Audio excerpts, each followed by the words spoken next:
আসসালামু আলাইকুম রহমতুল্লাহি ওবারাকাতু। বাবা মাকে সবাই ভালোবাসবেন, সবাই আদর করবেন, স্নেহ করবেন। ঠিক আছে, বাবা মাকে কোনো সময় কষ্ট দিবেন না। বাবা মাকে কষ্ট দেওয়া কি আমার আল্লাহ এবং আল্লাহ রাসূলকেও কষ্ট দেওয়া। কিন্তু আপনাদের পায়ে হাত দা বলি, আপনারা বাবা মাকে কষ্ট দিবেন না।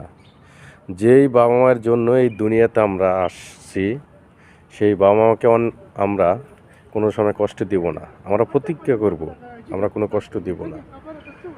বাবা মার চোখের পানি যদি একবার বাইরে হয়ে আসে কষ্টের জন্য, তাহলে ওই চোখের পানি আমরা কোনো দিন সেই দিতে পারবো না। বাবা মাকে আমাদের শরীরের চামড়া কেটে যদি জোতাও বানায় দেই, সেই বাবা মায়ের ঋণ কোনো দিন শোধ হবে না।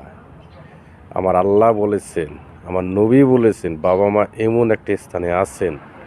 ঠিক আছে, সবাই বাবা মাকে ভালোবাসবেন, বাবা মার জন্য দোয়া করবেন, সকলের জন্য দোয়া করবেন। বাবা মাকে ভালো রাখার, খুশিতে রাখার, তাদের অনেক যত্ন নেবেন, কোনো সময় কষ্ট দিবেন না। যেমন আল্লাহ এবং আমার রাসূলকে ভালোবাসবেন, তেমনই পাশাপাশি আমার মা বাবাকে আগে ভালোবাসতে হবে, তারপর আল্লাহ রাসূল সবাইকে ভালোবাসতে হবে। মা দোয়া করলে আল্লাহ খুশি।